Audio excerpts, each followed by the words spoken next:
वो जूते पॉलिश करने का है। दो किस्म के जूते ये बड़ी अच्छी तरह पॉलिश करता है।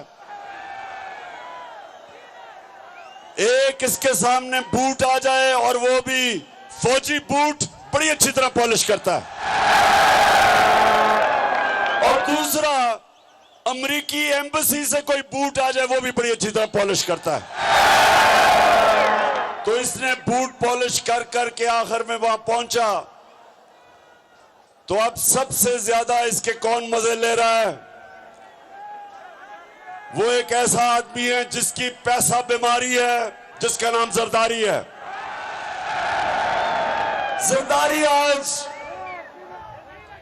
आज वैसे वाकई नून लीग के मुकाबले में वो वाकई जरदारी इन सब पे बाहरी है। नून लीग पे वो बड़ा मजे ले रहा है। सारी गालियां महंगाई की, जो रुपया गिर रहा है, स्टॉक एक्सचेंज गिर रहा है, वो शहबाज शरीफ को पड़ रही हैं। और जरदारी फेडरल गवर्नमेंट में भी बैठा है और सिंध के ऊपर भी कब्जा करके बैठा।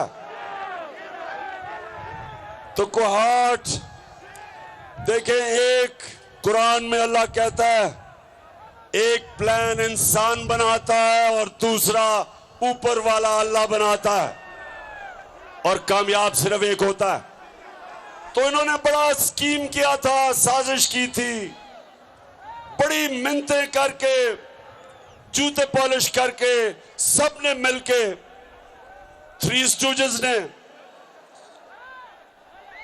स्टूजेस, एक उसमें डीजल, दूसरा जरदारी और तीसरा चेरी ब्लॉसम, इन तीनों ने जोर लगा के हमारी हुकूमत गिराई। लेकिन आज जिस तरह मैंने कहा, आगे समुंदर और पीछे टाइगर, फंस गया शहबाज शरीफ। और अब इनके पास एक ही रास्ता है। ये अब अमेरिकनों को कहेंगे, कल इनकी IMF की मीटिंग है दोहा में, अमेरिकनों को कहेंगे कि खुदा के वास्ते हमारी मदद करो, हमें थोड़े डॉलर दो। अगर हमें तुमने डॉलर ना दिए तो इमरान खान फिर आ जाएगा। लेकिन मेरे कोहाट के नौजवानों, मैं अमेरिकनों को बहुत अच्छी तरह जानता हूं। वो कभी अपने डॉलर ऐसे नहीं देते। वो अगर डॉलर देंगे